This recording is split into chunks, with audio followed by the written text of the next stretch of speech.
ഇതിപ്പോ നട്ട് കളഞ്ഞ അണ്ണാന്റെ കൂട്ടിരിക്കേണ്ട കാര്യം എന്താന്നാ ഞാൻ ചോദിക്കുന്നത്. 411 മാർക്കില്ല, അത് ചില്ലറ മാർക്കാന്നോ? ഞാൻ തന്നെ 10ാം ക്ലാസ്സിൽ 160 മാർക്കുള്ളായിരുന്നു. അമ്മ എന്തോരം അടിച്ചെന്നറിയാമോ? ഇത്ര മാർക്ക് കിട്ടിയില്ലേ? അല്ലെങ്കിൽ തന്നെ ഇത് അങ്ങനെയുള്ള പരീക്ഷയാണ്. ഇത് ഈ പരീക്ഷ അങ്ങനത്തെ പരീക്ഷ അല്ല. ഇത് 40ഉം 50ഉം വയസ്സായവരാണ് ആ കൊച്ചുങ്ങളെ കൂടെ വന്നിരുന്ന പരീക്ഷ. 8ഉം 10ഉം പ്രാവശ്യം എഴുതിയവർ ജയിക്കാത്തോണ്ട്. എന്റെ അമ്മ ഇതൊക്കെ നമ്മൾ നോക്കിയിട്ട് എന്തിനാ? മാർക്ക് കിട്ടിയില്ല നമ്മുടെ കൊച്ചിന്. 411 മാർക്ക് ഒന്നുമില്ലേ ഇപ്പം? ഇവിടെ അതുകൊണ്ട് എവിടെ കിട്ടാനാണ്? എവിടെയും കിട്ടൂല മാർക്കും കൊണ്ട്. ആണോ? ഇനിയിപ്പോ എന്താ ചെയ്യും? അതിന് വിധിയില്ലെന്ന് വെക്കണം. അതല്ലെങ്കിൽ നമുക്ക് ഒന്നുകൂടെ എഴുതിച്ച് നോക്കാം. എന്തെല്ലാം എന്നിട്ട് ഇത്രയും കൂടി കിട്ടിയില്ലെങ്കിൽ എന്ത് ചെയ്യും? അന്നേരം ഇപ്പൊ 411 കിട്ടി. അത് ശരിയാ. ഞാൻ തന്നെ 10ൽ തന്നെ 3 കൊല്ലം എഴുതിയിട്ട് പോലും 360. അതും പരീക്ഷ ഇതും പരീക്ഷ അല്ലേ? അതും പരീക്ഷ ഇതും പരീക്ഷ, എല്ലാം പരീക്ഷ തന്നെ. തോൽവിയും അത് പരാജയവും വിജയവും ഉണ്ടാവും. എന്ന് വെച്ചാൽ അതിന് കിടന്ന് ആവലാതി പിടിച്ചിട്ട് കാര്യമില്ല. എല്ലാവരും അങ്ങ് ജയിക്കണോ, എല്ലാവരും തോക്കണോ? ഇതൊക്കെ സ്വാഭാവികമാണ് മക്കളെ. നീ സമാധാനമായിട്ടിരിക്കണം കേട്ടോ മക്കളെ. തോക്കാൻ കുറച്ചു പേരുള്ളപ്പോഴാണ് വിജയികൾക്ക് വിജയം വരുന്നത് അല്ലേ? അങ്ങനെ ഉണ്ട്. ഞാൻ ബൈബിളിൽ വായിച്ചിട്ടുണ്ട്.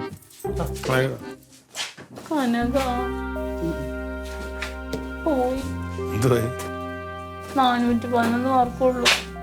411 മാർക്ക് കിട്ടിയില്ലേ? അതാണ് എന്ത് പാടാന്നറിയാമോ? ഭയങ്കര ടഫായിരുന്നു എക്സാം ഒക്കെ. അവളുടെ മാക്സിമം നോക്കിയിട്ടുണ്ട്. പിന്നെ നമ്മുടെ നീ എന്തിനാ അടുത്ത് ടെൻഷൻ അടിക്കണത്? നിന്റെ പ്രശ്നം എന്താണ്? ഞാനാണെങ്കിൽ എല്ലാരോടും പറഞ്ഞും പോയി അമ്മ അവള് ഡോക്ടറൊക്കെ പോവാന്ന്. അതാണ് വലിയ കാര്യം. അത് നമ്മുടെ ആഗ്രഹം പറഞ്ഞു. അതിനെന്ത്? പിന്നെ എനിക്ക് സാധിക്കാത്തതിന്റെ മുകളിലൂടെ സാധിക്കണമെന്ന് ഞാൻ ആഗ്രഹിക്കൂലേ? നീ 10ാം ക്ലാസ് പാസ്സായ ഇടി നിന്റെ അവന്റെ കുഞ്ഞല്ലേ? എന്നിട്ട് അവൾ ഇത്രയും മാർക്ക് മേടിച്ചില്ലേ? ഇപ്പൊ നമ്മൾ അങ്ങനെയല്ല. ഇപ്പൊ നമ്മുടെ ആഗ്രഹങ്ങൾ ഉറപ്പായിട്ട് നമ്മളെക്കാൾ മിടുക്കരായ നമ്മുടെ മക്കളെ വളരെ നമ്മൾ ആഗ്രഹിക്കും. അതിൽ തെറ്റില്ല. നല്ല സാഹചര്യങ്ങൾ നമ്മൾ ഉണ്ടാക്കി കൊടുക്കും. അല്ലെങ്കിൽ തന്നെ മക്കൾ പഠിച്ച ആദ്യത്തെ പ്രാവശ്യം ജയിക്കണമെന്ന് രക്ഷകർത്താക്കളുടെ വലിയൊരു ആഗ്രഹം. എത്ര പേർ റിപ്പീറ്റ് ചെയ്യുന്നടി? എത്ര പേർ റിപ്പീറ്റ് ചെയ്യുന്നു? ഇവള് പഠിക്കാനിട്ട് തന്നെയാണ്.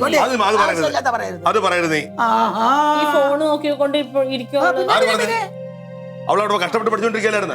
ഇങ്ങോട്ട് ലീവിന് വരാൻ സമയം കൊണ്ട് വരുന്ന അവള് ഇങ്ങോട്ട് വിളിച്ചപ്പോലും പറയില്ലമ്മ കുറച്ച് പഠിക്കണമെന്ന് പറയാനല്ലേ ഉള്ളൂ. ആ ഫോണില് യൂട്യൂബിൽ ഒരു പെങ്കൊച്ച് 100 റാങ്കിലോ 500 മാർക്ക്. ഓരോരുത്തരുടെയും ബുദ്ധി ഓരോന്നല്ലേ.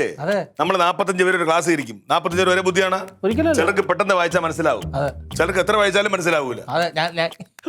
അങ്ങനെയല്ലേ? പിന്നെ മാത്രമല്ല ഭാഗ്യം ഒരു പ്രധാന. അമ്മ ഇതിനൊക്കെ അമ്മ ഈ പരീക്ഷയ്ക്ക് ഭാഗ്യം ഒരു വലിയ ഘടകമാണ്. നമ്മൾ ഈ ഓരോ ഇല്ലാത്ത കാര്യങ്ങൾ പറഞ്ഞ് അവളൊന്നാ വിഷമിച്ചിരിക്കുക. അതിനിടെ നമ്മളും കൂടി അവളെ ഓരോ കാര്യങ്ങൾ പറഞ്ഞ് വിഷമിപ്പിച്ച കൊച്ചിന്റെ മുമ്പിൽ ഒന്നും കാണിക്കരുതെന്ന് പറഞ്ഞോട്. അമ്മ ഇപ്പൊ നടക്കുന്ന കാര്യങ്ങളെ കൊച്ചു നമ്മളെ പോലെ ചിന്തിക്കാനുള്ള ശേഷി ഒന്നും പിള്ളേർക്കില്ല. മറ്റേ ഞാനത് പറയാൻ വരുമായിരുന്നു. അവര് വല്ല മനസ്സും അടുത്ത് എന്തെങ്കിലും ചെയ്തു പോയാൽ തമാശല്ല. പള്ളിവള്ളിയിലെ ഫാദർ കുഴിത്തടത്തിന്റെ മോക്ക് MBBS എൻട്രൻസോ അത് കിട്ടാത്തതിന് ആ പെണ്ണ് കപ്പേറ മോനോട് ഒളിച്ചോടി. വിഷമ കാരണം വീട്ടുകാർ കുറ്റം പറഞ്ഞു. നമ്മളൊന്നും പറയുന്നത് പിള്ളേർ കടുങ്കൈ ചെയ്തോളെ. അതല്ല നമ്മളെ വെച്ച് അങ്ങനെ ചെയ്യൂലടി. പക്ഷെ ഞാൻ പറയണത് വെറുതെ അവളുടെ മാക്സിമം നോക്കിയില്ലേ? നമ്മൾ ഒരുപാട് പ്രാർത്ഥിച്ചു, അവൾക്ക് വേണ്ടുന്ന കാര്യങ്ങളൊക്കെ ചെയ്തു കൊടുത്തു. പക്ഷെ നിർഭാഗ്യം വെച്ചാൽ നമുക്കത് കിട്ടിയില്ല. പക്ഷെ അങ്ങനെയും കരുതണ്ടെന്നേ. എത്രയോ പേരുണ്ട്. ഈ 411 മാർക്ക് അവക്കില്ലേ? ഇതും കിട്ടാത്ത എത്രയോ പേരുണ്ട്. അവളുടെ അച്ഛനും നമുക്ക് ആത്മഹത്യ ചെയ്യാൻ പോയാ? അവൾ ഇറക്കി വിട്ടാ? ഇല്ലല്ലോ. ജോലി കിട്ടാത്തന്നെ വിഷമായിരിക്കും. എന്തെല്ലാം ജോലിയുണ്ട്. എല്ലാവരും ഡോക്ടറെ പിന്നെ എന്ത് ചെയ്യും? അല്ല അതിപ്പോ മച്ചമ്മയുടെ അച്ഛൻ മരിച്ചാലും ജോലി കിട്ടണം മച്ചമ്മയ്ക്ക് എങ്ങനെ പറയാം. പക്ഷെ ഇവിടെ അതല്ലല്ലോ. അപ്പൊ ഇനി ഒന്നും പറയണ്ടല്ലേ? ഒന്നും പറയരുത് എടി. അവളെ നമുക്ക് പൂർണ്ണമായും മനസ്സിലാകുന്നെന്ന് അവക്ക് ബോധ്യപ്പെട്ടാണ്ടല്ലോ, അത്രേ ഉള്ളൂ. ഒരു കുഴപ്പമില്ല. ആദ്യം ഈ വിഷമം മുഖം ഒന്ന് മാറ്റി ഒന്ന് ചിരിക്ക്. അത് മതി.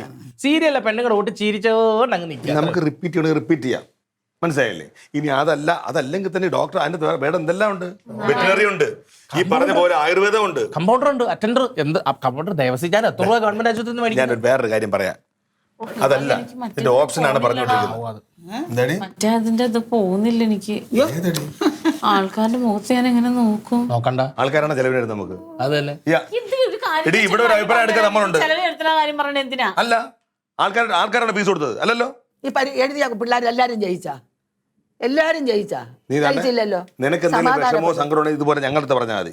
കൊച്ചു കാണൊക്കെ ദയവ് ഇതൊന്നും ചെയ്യരുത്. ഞാനതായി മുഖം മാറ്റാൻ പറഞ്ഞത്. 2 ദിവസം കഴിയുമ്പോ എല്ലാം ഓക്കെ ആവുന്നേ. ഞാന് നാളെ കാണാം, നോക്കാം. ഞാൻ വിളിക്കാം.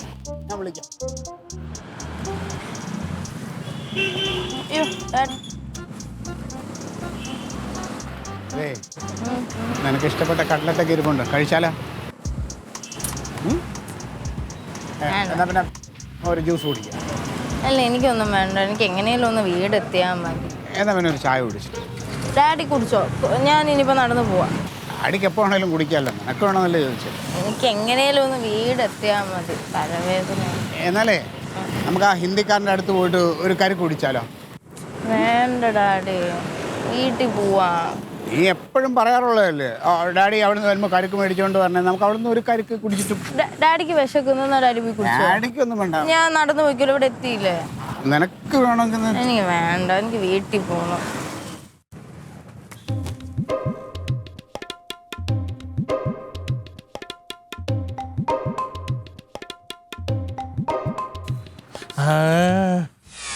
ചപ്പവും ബിസ്ക്കറ്റും.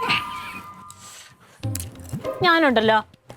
ഞാൻ ഉണ്ടല്ലോ, തങ്കച്ചൂടെ ഉണ്ടല്ലോ. എന്താ ആ, അതാ പെണ്ണിന് തിന്നാൻ വേണ്ടി എടുത്തു വെച്ചേക്കണതാ. ദേടാ പെണ്ണെന്ത് പറക്കിടുന്നുള്ള ആനയോ വഴിയിൽ നിന്ന് തിറ്റിക്കൊണ്ടുപോകാൻ അകത്ത് കൊണ്ടുവച്ച് ചൂട് ചാരോട് കൊടുത്താൽ പോരെ. അവള് വിശന്നായിരിക്കും വരുന്നത്. വല്ലാത്ത പുല്ലാൻ പൂച്ചോടോ. നീ ഇതൊന്നും കണ്ടിട്ടില്ലേ? ഞാൻ കണ്ടിട്ടില്ല, ഞങ്ങള് ബംഗാളികളാണല്ലോ. ഒരു സിനിമയ്ക്ക് പോകുന്നേ, കോമഡി സിനിമ ആണ്. ഇന്നൊരു മൂടില്ല. എന്താ? കൊച്ചിനെ കാണുമ്പോൾ വെറുതെ കരഞ്ഞ് സീനാക്കാൻ നിൽക്കരുത്. ഈ ചിരിച്ച മുഖത്തോട് നിൽക്കണം, അല്ലെന്നുണ്ടെങ്കിൽ ഇങ്ങോട്ട് വരുമ്പോ അതാ അമ്മയുടെ പൊന്നു വാ വേഗം. ദേ അമ്മ നിനക്ക് അച്ചപ്പം ഇഷ്ടമായതുകൊണ്ട് ബിസ്ക്കറ്റ്. ഓ വേണ്ട, കഴിക്കാനൊരു ഇതില്ല.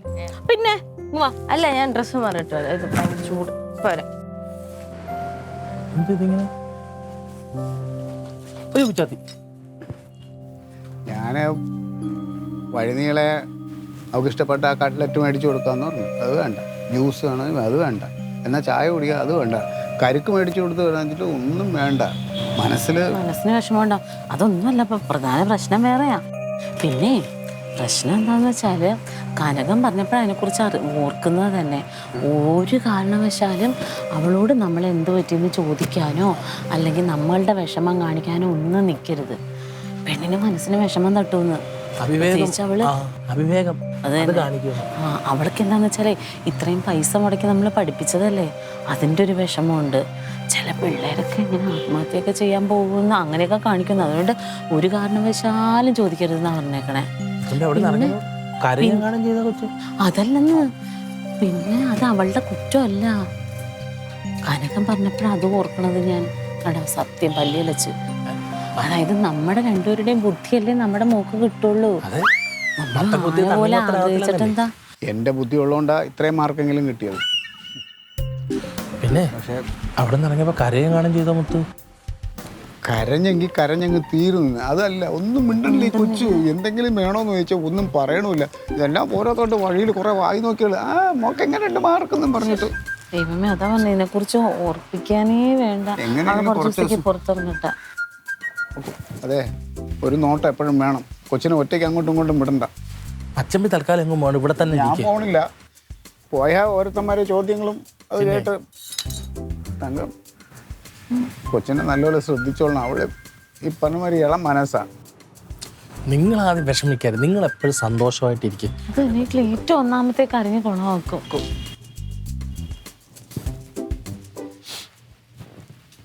സങ്കടമുണ്ട്. ധൈര്യത്തോടെ നമ്മളെ കുടങ്ങളക്കാർ ധൈര്യം പിടി. ഇങ്ങനെ എന്താ മതിയോ? എങ്ങനെയെങ്കിലും ഒക്കെ നിൽക്ക്. കുറെ പ്രതീക്ഷിച്ച ചായ ഇട്ട് കൊടുക്കുക, ഒരുപാട്.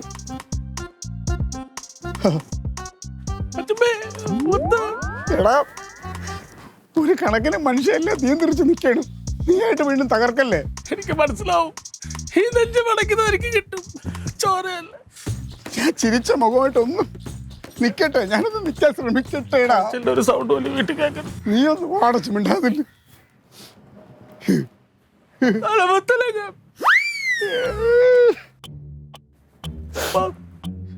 നീ പോ, നീ പോ. തത്തയുടെ വേദന എനിക്ക് മനസ്സിലാവും. നീറ്റ് യുജി പരീക്ഷയുടെ ഫലവും അന്തിമ ഉത്തരസൂചികയും പ്രസിദ്ധീകരിച്ച NDA 720-ൽ 689 മാർക്ക് നേടി രാജസ്ഥാൻ സ്വദേശി മഹേഷ് കുമാർ കേസ്വാനി 1ാം റാങ്ക് കരസ്ഥമാക്കി. അതെന്തിനാ ഓഫ് ചെയ്തേ? അത് തീർന്ന് അതുകൊണ്ടല്ലേ അത് off അല്ല, അവര് പറഞ്ഞോണ്ടിരിക്കുന്നു എന്തോ ഇതിന്റെ അല്ലല്ലല്ല, കാര്യം. വാർത്ത തീർന്ന് ഇത്ര സമയമേ ഉള്ളൂ വാർത്ത, അതുകൊണ്ടാണ്. അല്ല, ഇങ്ങനെ എന്താണ് ഞാൻ ഒന്ന് നോക്കട്ടെ അത്. എടി അത് ഈ വാർത്ത തീർന്നാ നീ ഇതങ്ങോട്ട് വായിച്ചാണ്. അയ്യോ, അത് പാതിക്ക് വെച്ചല്ലോ. ഒന്നും ഇല്ല അതില്, ഇല്ലാന്ന് പറഞ്ഞാ ഇല്ല. വായിക്ക്. എന്താ ഉള്ളേ? ഇതില് മൊത്തം സാഡ് കാര്യമുള്ളൂ.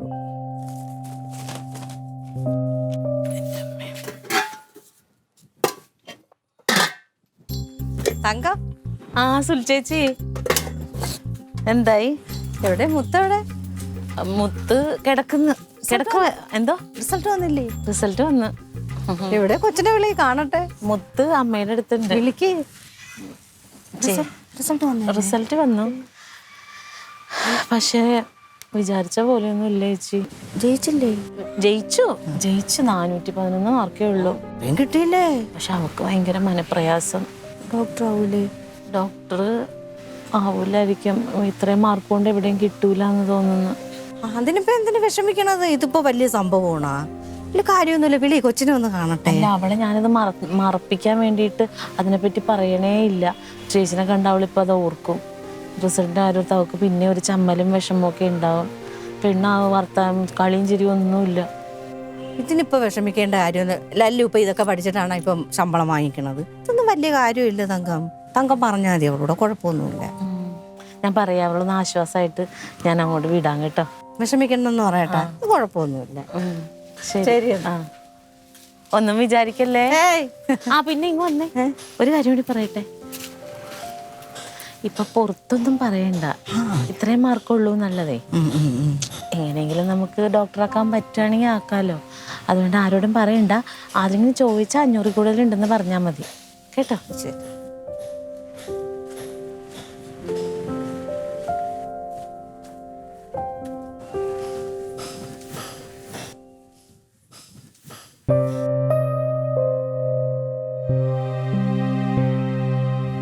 ഡാഡി, നീ ഉറങ്ങിയില്ലേ തക്കുടു?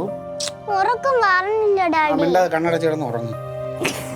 പിന്നെ ഡാഡി അന്നൊരു കഥ പറഞ്ഞില്ല, ഒരു കുറുക്കനും കോഴിയും.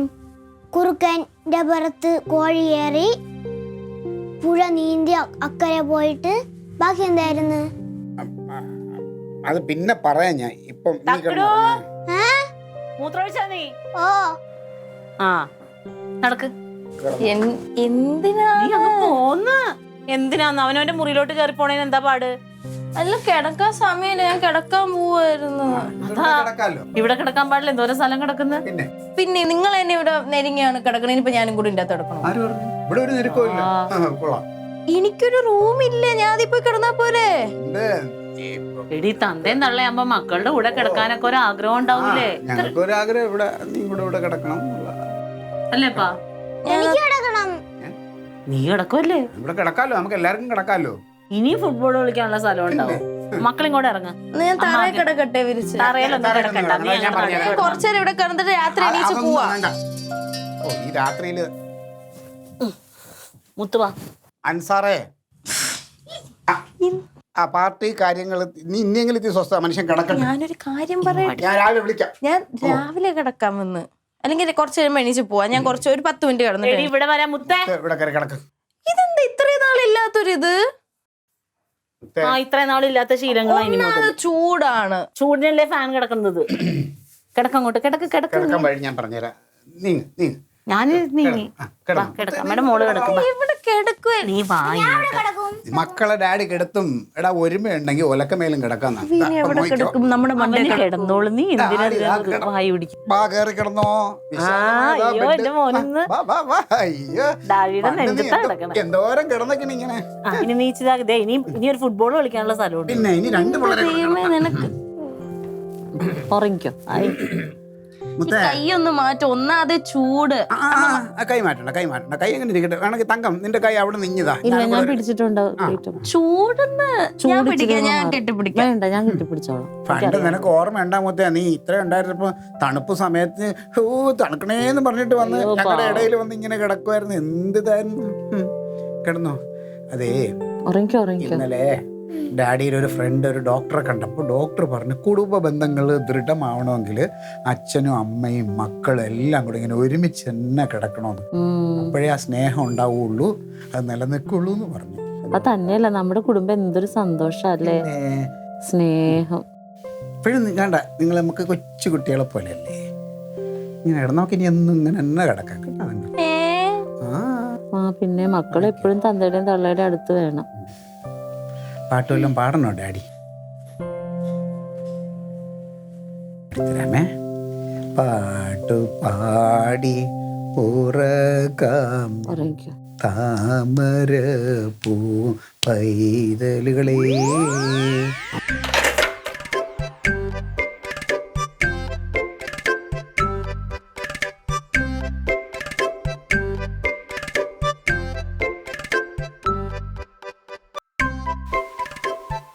ഡാഡി ഡാഡി എന്നാടാ? അമ്മ പിന്നെ ഈ ഹിപ്പോപ്പൊട്ടാമസിന്റെ സ്പെല്ലിംഗ് എന്തോന്നാണ്? ഞാൻ പല പ്രാവശ്യം പറഞ്ഞിട്ടുണ്ട് എന്നോട് ചോദിക്കരുതെന്ന്. നിനക്ക് ഡാഡിനോട് ചോദിക്കാൻ പാടില്ലേ? അതല്ലേ ഞാൻ ഇപ്പൊ ഡാഡിയെ വിളിച്ച. പിന്നെ എന്തിനാ അമ്മ വന്നത്? എനിക്കറിയാം അമ്മയ്ക്കൊന്നും അറിഞ്ഞൂടാ. ഓ പിന്നെ നിന്റെ ഡാഡി ഭയങ്കര കളക്ടർ അല്ലേ? എനിക്കറിയാം. ഹിപ്പോപ്പൊട്ടാമസിന്റെ സ്പെല്ലിംഗ് എന്തോന്നാണ്? കളക്ടർ പറഞ്ഞു കൊടുക്ക്. ഓ അത്ര മക്കളെ ഇങ്ങനെയുള്ള സംശയമൊക്കെ ഉണ്ടെങ്കിൽ മുത്തു ചേച്ചി എടുത്ത് ചോദിച്ചാൽ ചേച്ചി എളുപ്പം പറഞ്ഞു തരുമല്ലോ. അപ്പൊ നിങ്ങൾക്ക് അറിയില്ലല്ലോ. ഒരു പി ആണോ 2 പി ആണോ എന്നൊരു സംശയമുണ്ട്. ചേച്ചി വിളിച്ചു ചോദിക്കും കേട്ടോ. അതിന് മുത്തു ചേച്ചി ഇവിടെ ഇല്ലല്ല. അവൾ അവിടെ ഉണ്ട്. ഇല്ല, മുത്തു ചേച്ചി ഒരു ബ്ലേഡ് ഇട്ടോ നോക്കട്ടെ എന്നും പറഞ്ഞ് പുറത്ത് എവിടെയോ പോയി. ബ്ലേഡ് നോക്കട്ടെ എന്നും പറഞ്ഞു.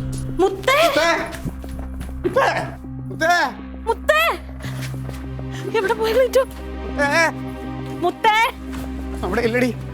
മോനെ മുത്തേ മുത്തേ എവിടെ വിളിച്ചു? മുത്തിങ്ങോട്ട് വന്നു. മോനെ കൊച്ചവിടെ ഇങ്ങോട്ടല്ലേ വന്നാന്ന്. ഓ മുത്ത് കുറച്ച് മുമ്പോട്ട് വന്നായിരുന്നു. എന്നിട്ട് എൻ്റെ അടുത്തൊരു ബ്ലേഡ് ഉണ്ടോ ചോദിച്ചു. ഞാൻ ബ്ലേഡ് കൊടുത്തു. എന്റെ ദൈവമേ, ഒരു വാണെടുത്ത് കൊടുക്കാറില്ലടാ നിനക്ക്. നിനക്ക് പ്രാന്തുണ്ടാടേ. എല്ലാം അറിയാന്ന് ഒന്നും അറിയാൻ പാടില്ല എന്ന് പറഞ്ഞു. എന്നിട്ട് മോനെ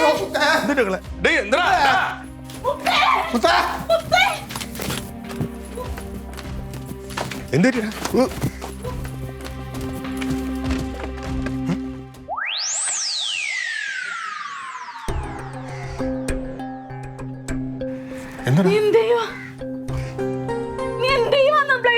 നഖം വെട്ടാൻ പോകുന്നേ.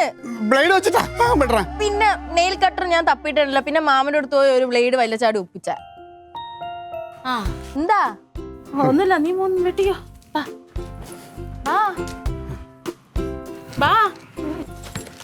അല്ല അല്ല അല്ല എന്താ എന്താ അല്ല എന്താ പ്രശ്നം? എന്താ? ഒന്നുമില്ല. ഇന്നലെ തൊട്ട് ഞാൻ ശ്രദ്ധിക്കുന്നത്. എന്താ ഡാഡി? അല്ല മക്കൾക്ക് മാർക്ക് കുറവായതുകൊണ്ടേ ഇനി എന്തെങ്കിലും. ഒന്നുമില്ല, മാർക്ക് കുറവാ. അത് എനിക്ക് വിഷമം ഉണ്ടോന്ന് ചോദിച്ചാൽ വിഷമം ഉണ്ട്. എന്തിനാന്നോ? മാർക്ക് കുറഞ്ഞതിനല്ല, മാമന്റെയും ഡാഡിയുടെ അമ്മയുടെ ഒക്കെ പൈസ കളഞ്ഞതിന് നിങ്ങൾക്ക് വിഷമം ഉണ്ടെന്ന് ഓർത്ത് എനിക്ക് വിഷമമുണ്ട്. വിഷമമുണ്ടോ? പിന്നെ ഞാൻ എന്തിനാ വിഷമിക്കണേ? അതിൽ തന്നെ ഇത്രയും സപ്പോർട്ടീവ് ആയിട്ടുള്ള ഫാമിലി കളഞ്ഞിട്ട് ഞാൻ ആത്മഹത്യ എന്ന് വിചാരിച്ചോ? എനിക്ക് ഈ ഒരു എക്സാം അല്ല എൻ്റെ ജീവിതത്തിൽ അവസാനം. ഞാൻ വേറെ എന്തെല്ലാം ഓപ്പർച്യൂണിറ്റീസ് ഉണ്ട്. ചിലപ്പോൾ ഇതല്ലായിരിക്കും എൻ്റെ ലക്ഷ്യം, അല്ലെങ്കിൽ എനിക്ക് ഇതല്ലായിരിക്കും വച്ചേക്കുന്നത്. ഓക്കെയാണ്, നിങ്ങൾ ഹാപ്പിയാണോ? അത് മതി. അതുകൊണ്ട് ഈ എക്സാമിന്റെ പേരിൽ ഈ മുത്ത് എന്തായാലും ആത്മഹത്യ ചെയ്യൂല. ജനിച്ചപ്പോ തൊട്ട് ഇത്രയും യുദ്ധങ്ങള് ജയിച്ചിട്ടുള്ള എൻ്റെ അമ്മയും ഡാഡിയും കണ്ടാ ഞാൻ വളർന്നത്. പിന്നെ എന്തിനാ ഇതിനൊക്കെ ഞാൻ ചെയ്യുന്നത്? ഒരാവശ്യമില്ല. ഇനി വെട്ടിക്കോട്ടെ. മുറിയല്ലേ?